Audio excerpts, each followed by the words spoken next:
Selamat datang di berita terkini seputar sepak bola Indonesia. Kali ini kami akan mengupas kabar menarik yang sayang untuk Anda lewatkan. Yuk, simak pembahasan selengkapnya hanya di sini.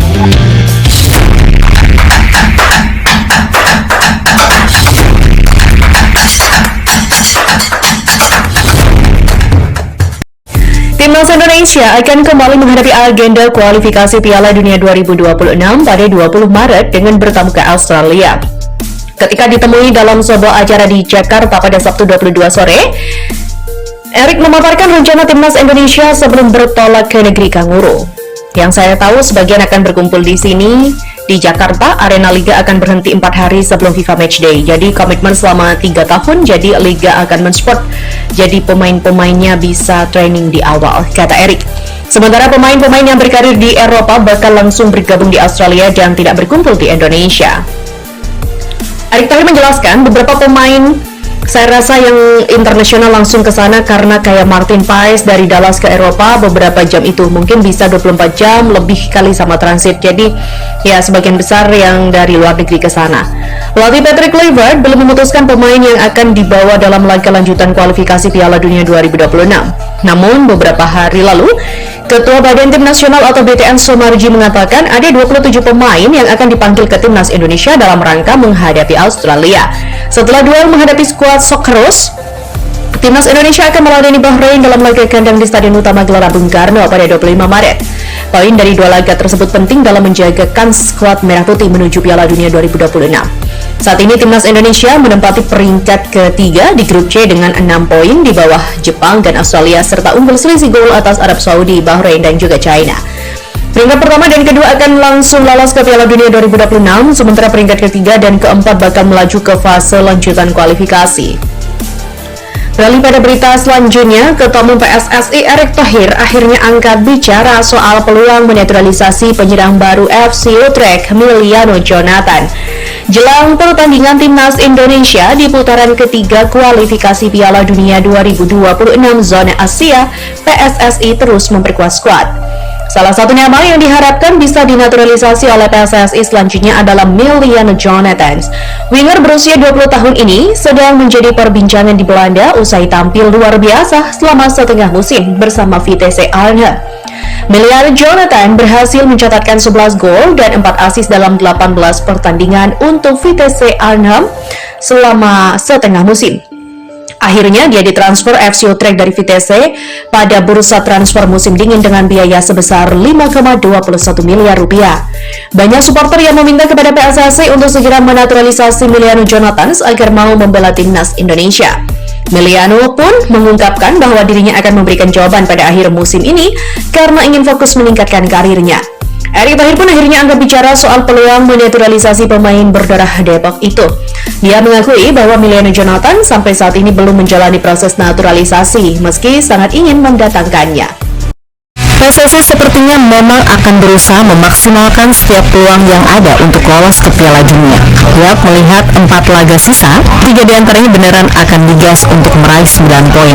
Dan di bulan Maret nanti, dengan persiapan yang terbilang mepet, khususnya bagi tim pelatih, 6 poin adalah target yang cukup realistis. Pasalnya, baru aja Pak Erik mengumumkan kalau 3 nama pemain keturunan siap diurus berkasnya dan akan diusahakan bisa main lawan Aussie dan Bahrain. Pun begitu ada kabar lain yang menyebutkan kalau Alex Pastor sedang berada di Turki untuk menemui Ceden Osterwolde dan berbicara padanya. Jelas, kabar ini adalah kabar buruk bagi dua lawan Indonesia di bulan Maret, khususnya Australia yang kabarnya mendapatkan kabar nggak enak lagi karena kiper utama Matthew Ryan ikutan nyusul 8 pemain yang divonis cedera. Misi tembus Piala Dunia sepertinya beneran bakal digas abis-abisan oleh PSSI. Dan 2 laga di bulan Maret sebisa mungkin akan dimaksimalkan untuk bisa meraih 6 poin. Ya, baru-baru ini Pak Erik mengumumkan secara resmi kalau akan ada 3 pemain diaspora yang akan digas prosesnya agar mereka bisa main di bulan Maret. Di mana 3 nama itu adalah Dean James, Emil Audero, dan Joy Pelipesi. Tentu saja ini adalah kabar bagus bagi fans Timnas Indonesia karena dengan tambahan amunisi, kans untuk bisa meraih kemenangan pastinya lebih terbuka. Yap, untuk James dan Emil, kita tentu tahu kualitasnya karena udah sering di dibahas. Tapi kalau Joey, diperkirakan gelandang 31 tahun diproses untuk menggantikan Jero yang prosesnya ternyata lebih sulit dari yang dibayangkan. Di mana pemain ini secara pengalaman terbilang cukup oke, yang mana ia pernah membela klub-klub seperti FC Twente, Heracles Almelo, dan Sheffield Wednesday di Liga Inggris. Untuk saat ini, dia bermain di kasta kedua Liga Belgia bersama Lommel SK, usai sebelumnya main untuk FC Groningen. Ya, meskipun sekarang ada di divisi 2 Belgia, paling enggak ya tadi secara pengalaman ini pemain terbilang masih oke lah sebagai solusi jangka pendek untuk timnas Indonesia. Sementara itu ada kabar dari Alex Pastoor, di mana Coach Alex diketahui sedang berada di Turki. Banyak yang berasumsi kalau dia akan menemui langsung Jadon Oosterwolde yang main untuk Fenerbahce, dan menurut salah satu akun fanbase klub tersebut, kabar itu memang benar adanya.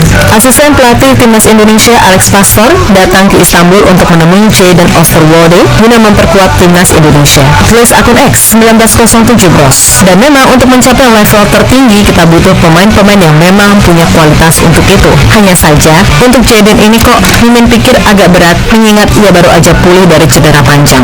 Tapi semisal semua berjalan oke, ya udah gaskan aja kan gitu. Paling enggak yang 3 nama tadi udah oke kan gitu. Di sisi lain melihat sikon yang ada membuat Aussie dan Bahrain benar-benar terkejut, khususnya Aussie yang kembali diterpa masalah serius. Tiap semua tahu kalau update terbaru ada 8 pemain tim Kangguru yang cedera, dan sekarang kabarnya sang kiper utama Mitchell Ryan juga ikutan cedera. Jelas ini adalah sesuatu yang gak bagus buat mereka, karena di saat Indonesia gencar menambah kekuatan, pemain mereka justru tumbang satu persatu. Kemudian Bahrain pun gitu, mereka harus melawan Indonesia dengan kekuatan baru, plus pastinya teror dari supporter yang siap membuat mental down. Meskipun begitu, pelatih mereka Dragan Pelagic mengaku jika timnya sangat percaya diri, terutama setelah berhasil memenangkan Piala Teluk beberapa waktu yang lalu. Baginya ini adalah momentum yang tepat bagi Bahrain untuk membuktikan diri bahwa mereka layak menembus Piala Dunia 2026. Secara mental, kami tidak cukup kuat di awal, tapi sekarang kami sudah percaya pada diri sendiri, memiliki kepercayaan diri yang tinggi, dan segalanya akan berbeda di 4 pertandingan terakhir ini. Jika kami tetap bersatu, kami mampu melakukan apa saja. Jika ada yang mencoba mengacaukan keharmonisan tim, saya akan berjuang habis-habisan untuk mempertahankan apa yang telah kami bangun bersama, ujar Pelagic dilansir dari JBN. Ya, terlepas dari apapun, moga-moga aja semua yang direncanakan bisa clear sesuai harapan, dan mudah-mudahan dalam prosesnya gak ada kendala yang berarti. Intinya meskipun agak disayangkan Jairo dan kemungkinan Mauro juga tertunda, tapi dengan masuknya Ole Romani, Dean James, Joey Paupesi, dan Emil Audero akan membuat tim ini makin oke secara kedalaman skuad. Dan dari semua itu, tantangan terbesar adalah soal waktu, mengingat tim pelatih juga belum pernah kan ketemu sama pemain secara langsung di atas lapangan.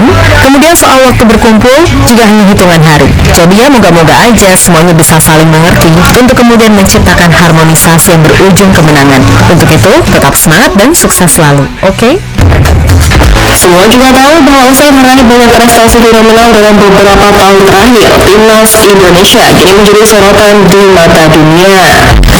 Kesuksesan skuad Garuda melangkah hingga keputaran 3 kualifikasi Piala Dunia 2026 bukan hanya menjadi tim peserta, namun Marcelo Ferdinand dan kawan-kawan mampu untuk bersaing dengan tim-tim besar. Ya, tergabung di grup C dengan Jepang, Australia, Arab Saudi, Bahrain, dan China, skuad Garuda kini menempati urutan ketiga dan meraih 6 poin dari 6 pertandingan.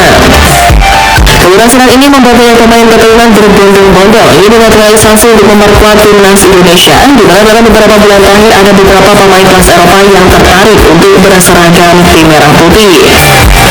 Mulai dari Michael Baggio, Joe Butler, hingga Dean James, semua pemain tersebut mengaku punya darah keturunan Indonesia dan mengaku tertarik untuk membela skuad Garuda. Ya, hal ini membuktikan bahwa omongan Chelsea pada Juni 2024 lalu terbukti benar. Dalam ketika itu, baik Wolves U21 tersebut menjadi pemain-pemain keturunan yang menolak gabung ketika timnas Indonesia belum seperti sekarang. Sebelumnya, tidak ada satupun orang yang mau bermain untuk Indonesia. Sekarang mereka melihat kami tampil baik dan ingin bergabung. Orang lucu, ujar Justin Hubner di story akun Instagram pribadinya. Nah, dengan yang bilang dan diungkap oleh para pemain keturunan ini, Ronald Sonder Ibunda Ajax Amsterdam Simon Pahamata pernah mengirimkan peringatan kepada PSSI agar berhati-hati dalam memilih pemain naturalisasi untuk timnas Indonesia. Namun Salma sedikit akan menjadi buah bibir di kalangan pecinta sepak bola tanah air karena dirinya digadang-gadang akan menjadi direktur teknik baru di tubuh skuad Garuda. Kabar ini muncul setelah pria berusia 68 tahun itu kedapatan mengikuti akun Instagram Timnas Indonesia dan juga akun Ketua Umum PSSI Pak Erick Thohir mengunggah video media sosial itu kemudian mengindikasikan bahwa sang pembina menjadi kandidat kuat direktur teknik Timnas Indonesia yang baru. Apalagi saat ini sang kepelatihan tim Garuda beralih Belanda seiring ditunjukkan kualifikasi sebagai pelatih baru menggantikan Sintayong. Tapi meski belum resmi ditunjuk sebagai direktur teknik Saimur Hamata memberikan masukan untuk PSSI terkait pemain naturalisasi di mana tepatnya pada 2011 silam saat mantan penggawa timnas Belanda ini pulang ke kampung halamannya Maluku. Dalam majalah pulang kampungnya itu Saimur Hamata memberi nasihat kepada PSSI yang saat itu menjalankan program naturalisasi yang mana federasi sebagai Indonesia diminta berhati-hati dan cermat saat melakukan naturalisasi pemain keturunan mengingat program ini sangat berpengaruh pada berhasil dan tidaknya prestasi tim nasional. Memang tak bisa dipungkiri bahwa begitu banyak pemain keturunan yang berkisah di luar negeri dan bisa dinaturalisasi oleh timnas Indonesia. Belakangan pun selain nama Phil Fatman yang baru saja mencuat, ada juga nama Diancun yang ramai diperbincangkan lagi karena mampu terbuka untuk membela skuad Garuda. Kabar soal ketertarikan James untuk membela Indonesia sebelumnya sudah muncul sejak tahun lalu, di mana ia mengaku penyelenggara kebesaran Indonesia dari sisi ibunya. Dan jika PSSI berminat untuk memperoleh naturalisasi dari pemain ini, keputusan itu bisa diapresiasi karena pemain berusia 24 tahun itu punya beberapa kelebihan. Ia diketahui posisi asli dari Dian Jones memang berkiri, tapi ia bisa bermain di berbagai posisi. Sejak bergabung dengan Go Ahead Eagles pada Juli 2023 lalu, ia sudah bermain di 4 posisi berbeda, yakni bek kiri, tengah sayap kiri, winger kiri, dan pernah juga difungsikan sebagai winger kanan.